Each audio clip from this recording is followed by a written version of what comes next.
저는 오늘 이 시간에 왜 많은 가정들이 파괴되고 있는가, 이와 같은 제목으로 말씀을 나누고자 합니다. 우리 사회의 가장 기초적인 단위가 바로 가정입니다. 그리고 가정의 기본적인 구성 요소가 부부인 것입니다. 이러므로 남편과 아내의 관계가 원만하지 못해서 파괴되면은 그 가정이 파괴되고, 파괴된 가정을 많이 가지고 있을수록 그 사회는 불안하고 그 국가는 위약해지고 마는 것입니다.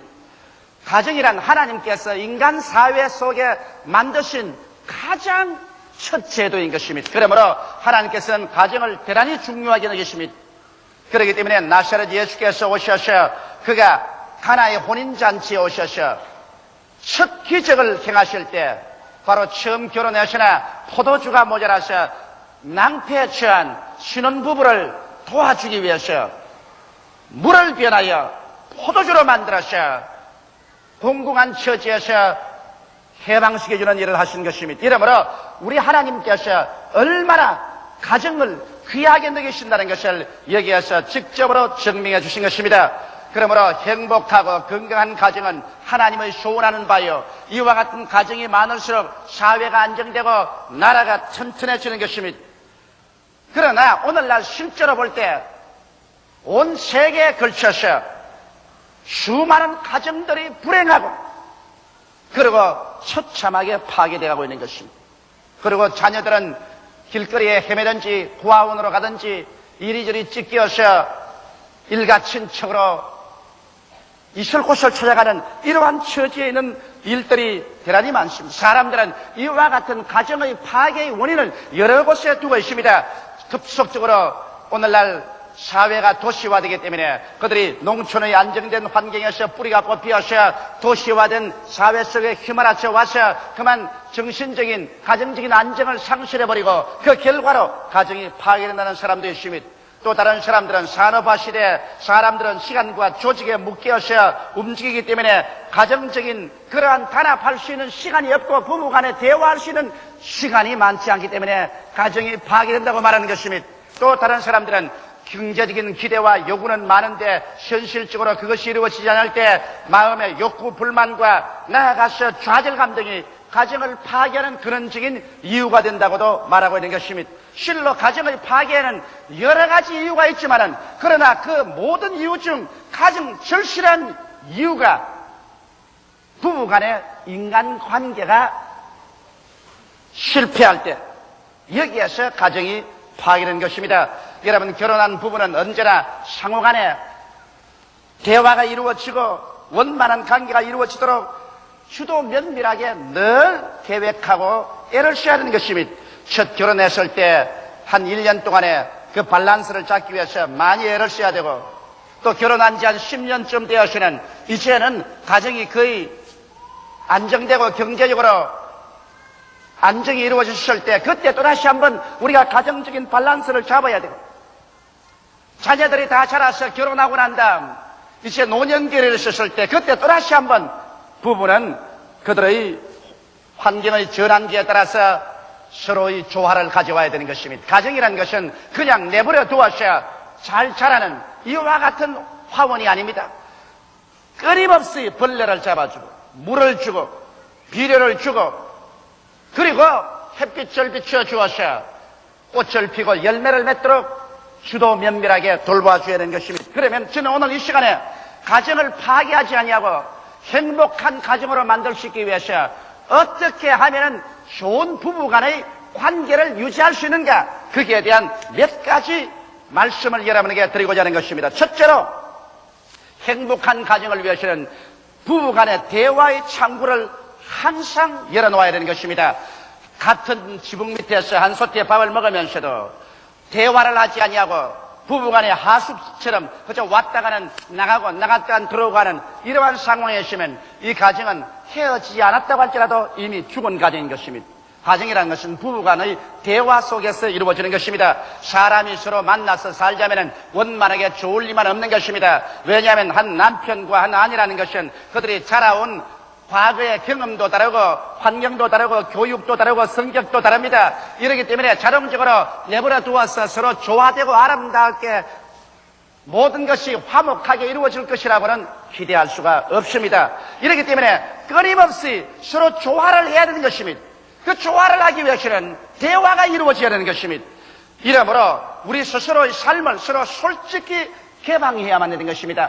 자기의 생각과 자기의 마음속에 불평과 원망, 또 불만족, 이러한 것을 마음속에 감추어 놓고 이것을 자꾸 쌓아놓으면 이것이 나중에 걷잡을 수 없고 고칠 수 없는 병증이 되어버리고 마는 것입니다. 이렇기 때문에 여러분의 삶을 스스로 개방해 놓아야 되는 것입니다. 남편은 아내에게 자기의 마음과 생각을 개방해 놓고, 아내도 남편에 대해서 모든 생각을 다 개방해 놓고 난 다음에, 그래서 그들의 마음에 있는 것을 털어놓고 대화를 해야 선뿌리가 마음속에 생기지 않습니다. 이래서 잘못의 선뿌리를 다 뽑아버리고 대화를 통해서 언제나 조화와 화평을 가져오는 이런 가정을 만들어야지, 내가 좋은 일만 말하고 원망스럽고 원한에 사무친 일이라든지 이런 것이 생기면 이것은 감추어 놓는다. 그러나 그것이 감추어지나요? 얼마 전에 이것이 선뿌리가 되고 이것이 암이 되어서 가정이 파괴되어버리고 마는 것입니다. 여러분, 가정에서 남편과 아내가 취해야 될 태도는 서로의 카운셀러가 되어야 된다는 것입니다. 남편은 아내의 카운셀러가 되고 아내는 남편의 카운셀러가 되어야 되는 것입니다. 그럼 카운셀러는 어떠한 일을 해야 되는 것입니까? 카운셀러라는 것은 남을 도와주는 사람이기 때문에 남의 말을 잘 들어줘야 되는 것입니다.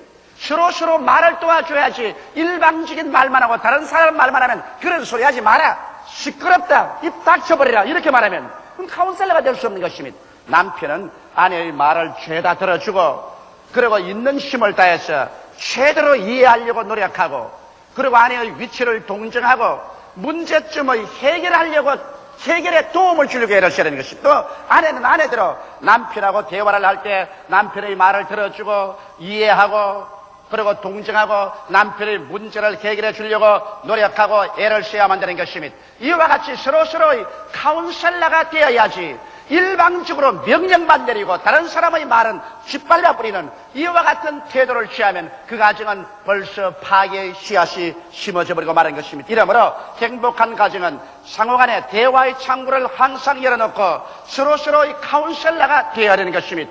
둘째로, 여러분, 부부가 결혼하고 난 다음에는 야한 일이 있더라도 서로 사랑하겠다고 마음속에 결심을 해야만 되는 것입니다. 사람은 사랑이라고 말하면 그것이 감정적으로 로맨틱한 사랑만 생각하는 것입니다. 감정적인 사랑이라는 것은 오래 계속되지 않는 것입니다. 참된 사랑이라는 것은 이지적인 사랑인 것입니다. 마음속에 서로 상대를 사랑하겠다고 결심을 하고 나오는 것이 참된 사랑인 것입니다. 어제 내가 편지 한 통을 받았는데 어떤 자매님이 눈물을 흘린 편지를 왔었습니다. 그는 결혼을 하고 자녀 하나를 낳았는데 그가 정신분열증을 일으켜서 병원에 입원을 했다가 그것이 고침을 받고 나왔다는 것입니다. 그러나 그가 정신분열증을 일으켜서 병원에 입원해 나왔다는 그 이유로 온 시집 식구들이 다 일어나고 남편조차 일어나서 가정재판소에 이혼 소송을 내놓고 난 다음 쫓아내려는 겁니다. 그런데 이 자매님은 이혼하기 싫다는 것입니다. 자기는 어린아이도 있는데 이 어린아이를 어떻게 하는 것입니다. 그래서 이혼하지 말고 살자고 간청을 해도 벌써 시집 식구들과 남편은 이혼하겠다고 결심을 하고서 재판에 걸어놓았다는 것입니다. 그 얼마나 비극적인 사회인 것입니까? 일단 사람이 결혼을 하면 이 결혼은 벌써 그 결혼 첫날부터 죽을 때까지 함께 살겠다는 운명적인 각오를 하고 결혼하는 것입니다. 이렇기 때문에 좋을 때만 받아들이고 내 나쁘고 귀찮으면 발길로 차버린다는 이러한 것은 있을 수가 없는 것입니다. 더구나 우리 기독교인들은 이혼이란 하나님의 법을 어길 뿐 아니라 여러분, 이혼이란 것은 상호간 정신적인 심각한 파괴를 가져오는 것입니다. 나는 많은 이혼한 사람들이 남녀를 불문하고 제게 와서 그 정신적인 고통에 대해서 말하는 것을 들었었습니다. 이혼할 때는 감정적으로 격해서 그들이 이혼하면 좋을 줄 알지만은 그러나 이혼을 하고 난 다음 그 뒤에 다가오는 정신적인 고독과 끊임없이 다가오는 죄책, 그 마음의 불안, 그리고 이혼의 결과로 다가오는 자녀들에 대한 충격, 이런 것은 도저히 계산할 수 없을 만한 손실을 가져오고 마는 것입니다. 이렇기 때문에 여러분, 우리는 일단 결혼하고 나면은 어떻게든지 서로 사랑하겠다고 마음속에 결심을 내려버리고 이혼하겠다, 헤어지겠다는 그러한 생각은 아예 없애버려야만 되는 것입니다. 배수진을 친다는 말이 있는 것입니다. 뒤로 물러가지 못하게 강이나 바다를 뒤로 두고서 싸우는 것이 배수진인 것입니다. 일단 결혼은 배수진을 치는 것입니다. 뒤로 돌아보지 않아야 되고 뒤로 돌아갈 길 다리를 다 불태워버려야 되는 것입니다. 오직 전진만 있을 따름이지 후퇴는 있을 수가 없다. 좋을 때도 함께 살고 나쁠 때도 함께 산다. 살아도 함께 살고 또 죽을 때까지 함께 노력한다. 이와 같은 정신적인 각오가 있어야 서로 안심하고 살 수 있지. 좋을 때는 서로 함께 동거동락하다가 한 파트가 나빠지면 버리고 간다. 그러면 불안해서 어떻게 같이 살 수 있겠습니까? 이러므로 행복한 부부관계, 행복한 가정생활이라는 것은 한 번 결혼하고 난 다음에는 그 다음 다시 뒤를 돌아보지 않는다는 각오가 있어야 되는 것입니다. 예수님께서도 잔기를 들고 뒤를 돌아보는 자는 천국에 합당하지 않다고 말한 것입니다. 가정도 꼭 마찬가지인 것입니다. 이러므로 여러분께서 행복한 가정, 행복한 부부의 관계를 이루려면 한 번 결혼하면 다시 뒤를 돌아보지 말아야만 되는 것입니다. 저는 하도 결혼 주례식을 많이 하기 때문에 결혼 주례할 때마다 형형색색의 남편과 아내들을 바라봅니다. 내가 생각하기에는 이 사람들은 행복하게 보인다. 이 사람들은 문제가 있겠다. 이 사람들은 장차 많이 싸우겠다. 이 사람은 내 주장이겠다. 이 사람은 남자가 주장을 하겠다. 대개 이제 보면 알게 되는 것입니다. 그런데 저는 요사이 내 생각을 해봅니다. 조용기, 네가 총각으로 돌아가셔 다시 결혼을 한다면 어떤 여자하고 결혼하겠는가? 내가 곰곰이 생각해 봤습니다. 그 결과 대답이 나왔습니다. 내가 총각으로 돌아가서 다시 결혼한다면 현재 있는 내 아내 김성희하고 결혼을 하겠다.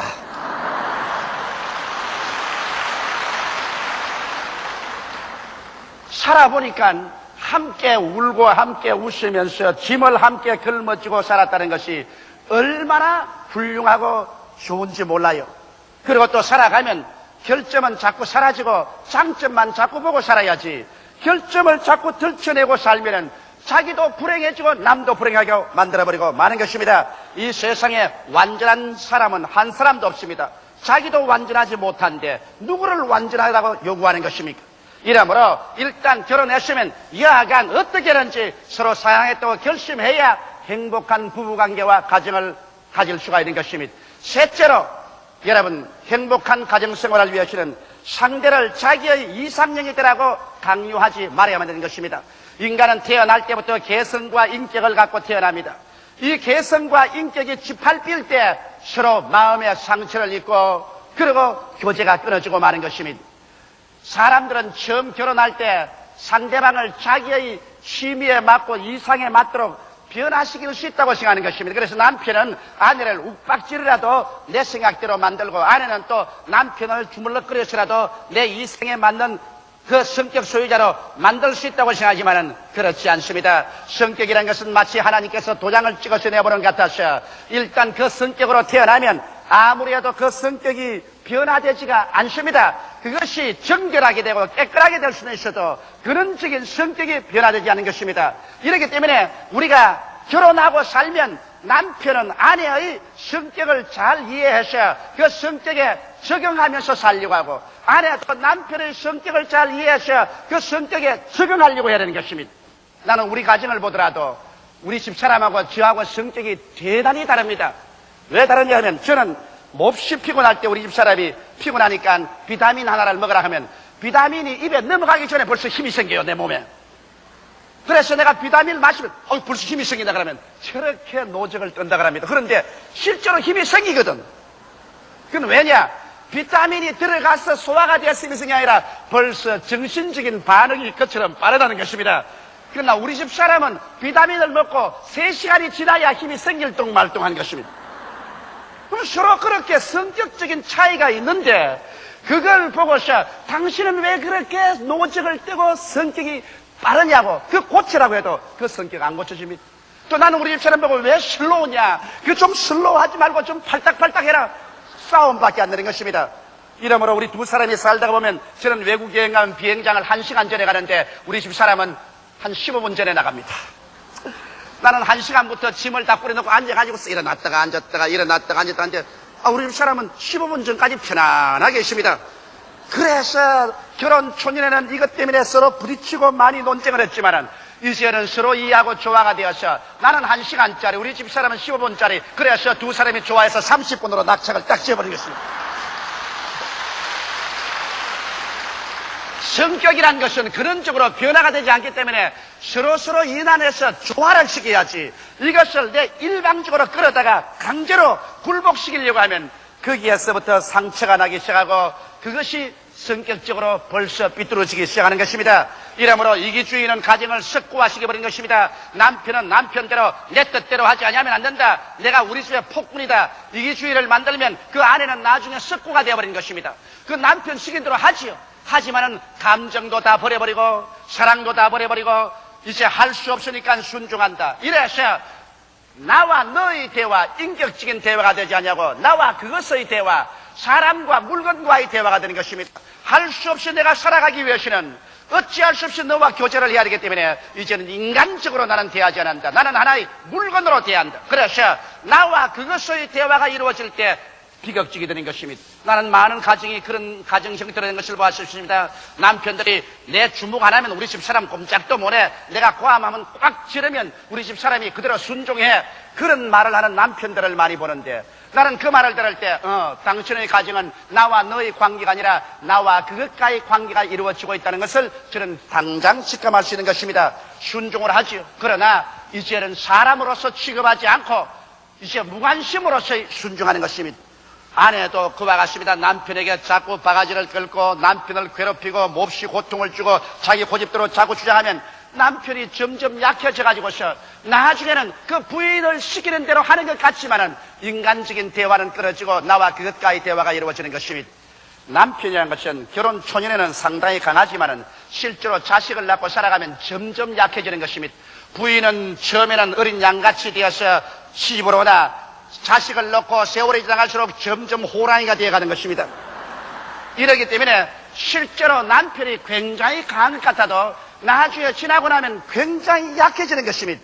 이러기 때문에 서로서로의 고집을 부려서 상대를 내게 굴복시키려고 하면은 결과적으로 나와 그것과의 대화 속에는 행복이 없어져 버리고 마는 것입니다. 나와 너와의 대화 속에서 서로 이해하고 서로 사랑하고 서로 동정하고 서로 협조하는 삶이 되기 위해서는 상대를 자기의 이상형이 되라고 강요하는 그러한 일이 없어야만 되는 것입니다. 넷째로 행복한 가정은 창조된 자기 본분을 용납해야 되는 것입니다.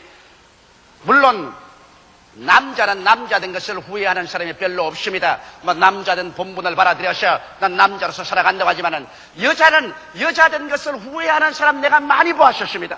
신앙 상담에 와서 저게 목사님 내가 어쩌다가 여자가 돼가지고서 이렇게 왜 괴롭습니까? 탄식하는데 이것은 아무리 탄식해도 소용이 없습니다. 왜냐하면 창조주 여호와 하나님께서 남자는 남자로 만들어 놓으시고 여자는 여자로 만들어 놓았기 때문에 남자는 남자로서의 자기의 본분을 감사하게 받아들이고 자기 임무와 책임을 다할 것이고 여자는 여자로서의 자기의 본분을 받아들이고 임무와 책임을 다할 줄 알아야만 되는 것입니다. 오늘날 많은 여성들이 여성 자유해방 운동을 주장하고 난 다음 남녀 동등으로서 집에 와서 어린애기 기저귀 가는 것부터 시작해서 부엌에 밥하는 것까지 모두 다 남편과 동등하게 해야 되겠다. 이래서 그 권리를 주장하고 나와서 가정이 묵사발이 되는 사람들이 많이 있습니다. 이와 같이 하지 말고 창조된 자기의 본분을 용납해서 남편은 남편이 할 일이 있고 아내는 아내의 할 일이 있는 것입니다. 그 본분에 감사하고 그게 만족해서 살 때 서로서로 조화가 되고 잘 살아가지는 것입니다. 해는 해로서의 할 일이 있고 달은 달로서의 할 일이 있는 것입니다. 남자로서 할 일이 있고 여자로서 할 일이 있는 것입니다. 아버지의 일이 있고 어머니의 일이 있는 것입니다. 서로서로 본분을 가지고서 그것을 만족하고 감사하게 받아들이고 살 때 행복하고 조화된 부부관계가 이루어지고 가정이 이루어지는 것입니다. 다섯째로 여러분 행복하고 조화된 가정이 이루어지려면 함께 영적으로 지적으로 성장해야만 되는 것입니다. 저는 많은 안밸런스가 맺어진 가정들을 봅니다. 남편은 대단히 유식한데 부인은 굉장히 무식한 사람인 것입니다. 남편은 신앙이 아주 없는데 부인만 신앙이 아주 좋은 사람이십니다. 이렇게 해서 안밸런스가 되면 이것이 가정에 또다시 하나의 구열이 되는 요소가 되는 것입니다. 처음 결혼할 때는 서로 다 처지와 신분이 맞도록 결혼을 했는데 남편은 세상에 나가서 활동을 하려니까 많이 이야기도 듣고 또 공부도 하고 경험도 많이 했어요. 그러면 남편은 지적으로나 경험적으로 굉장히 상승해버렸는데 부인은 그냥 결혼했으니까 이제 남편이 끝까지 나를 사랑해 주겠지 생각하고 난 다음 집에서 발전을 합니다. 책도 읽지 아니하고 공부도 아니하고 자기 인격적인 개발도 아니하고 그들이기 때문에 한 10년이 지나고 나면 남편은 그 수준이 이만큼 높아지고 부인은 결혼할 때 그대로 있습니다. 그래서 서로 대화가 안 됩니다. 이래서 남편이 아이고 저를 사러 데리고 사느니 목닭을 데리고 살지요. 그런데 점점 남편하고 수준이 맞는 그러한 여성들이 세상에 많이 나타나서 유혹을 해요. 그러니까 남편들이 그만 내 집사람은 저것은 아무것도 모르고 무식하고 현대 모든 사주를 모르니까 지하고 살 수가 없다. 그래서 결국에 가서 가정이 구열되고 마는 것입니다. 이렇기 때문에 여성 여러분은 일단 결혼했으면 나는 자식이나 낳고 집에서 빨래나 하고 집안일이나 돌보고 가정 구석에 처박혀 있으면 되었지. 이로써 마지막이라고 생각하면 큰일 납니다. 남편은 시시각각으로 사회에서 자꾸만 자기 스스로를 개발하고 발전시킵니다. 그렇지 않으면 생존 경쟁에 살아갈 수 없기 때문인 것입니다. 이러므로 여성들도 끊임없이 자기 개발, 자기 향상을 도모해야만 되는 것입니다. 이래서 자기도 남편과 지적 수준이 같도록 점점 공부도 하고 연구를 해서 남편과 일평생 대화가 될 수 있어야지. 이게서 떨어지면 가정의 구열이 생기는 것입니다. 신앙도 한 가지인 것입니다. 신앙도 부인은 열심한 신앙이는데 남편이 신앙이 없으면 신앙에 대한 이해가 되지 않기 때문에 서로의 교제가 끊어집니다. 이러기 때문에 부인과 남편이 성경도 같이 읽고 교회도 같이 오고 기도도 같이 하면서 신앙적인 대화를 통해서 서로의 신앙적인 수준도 같이 동등하게 향상되는 것입니다. 여러분, 동료가 동료를 이끕니다. 까마귀는 까마귀끼리 모이고 참새는 참새끼리 모이는 것입니다. 까치는 까치끼리 모이고 오리는 오리끼리 모이는 것입니다. 이와 같이 사람도 지적 수준과 그의 생활 수준이 같은 사람끼리 모이는 것입니다. 이런데 너무 많은 가정이 남편과 아내의 지적이고 영적인 수준이 현격한 차이가 있어서 서로 도저히 동료가 되지 못하고 친구가 될 수 없으며 대화가 이루어지지 않습니다. 이러므로 말미암아 서로 모여 앉아도 밥이나 같이 먹고 잠이나 같이 다시 그 이후에는 입을 열어봤자 할 말이 없습니다. 이러기 때문에 서로 대화가 안 되고 심심하고 그러니까 남편은 남편대로 자기의 세계를 찾아가고 부인은 부인대로 자기의 세계를 찾아가고 그래서 가정은 하숙집이 되어버리고 그것이 오래 계속되면 가정이 파탄되어버리고 마는 것입니다. 이러므로 끊임없이 자기 연마와 수련을 통해서 남편과 아내가 같은 동등한 수준으로서 영적으로나 지적으로 성장할 수 있도록 여러분이 항상 노력하고 도모해야만 되는 것입니다. 여섯째로 행복하고 조화된 가정을 가지기 위해서는 인간적인 감정을 서로 이해해야 되는 것입니다. 사람은 감정적인 존재입니다. 인간이 이성적인 존재라고 하지만 이성은 감정의 뒤에 따라옵니다. 먼저 감정이 폭발하고 난 다음 이성은 뒤에 따라와서 해석을 하는 것입니다. 이렇기 때문에 부부간에 같이 살려면 상대적인 감정을 예리하게 살펴줘야 됩니다. 여러분, 남편은 아내의 감정을 예리하게 살펴야 되고 또 아내도 남편의 감정을 예리하게 살펴야 하는 것입니다.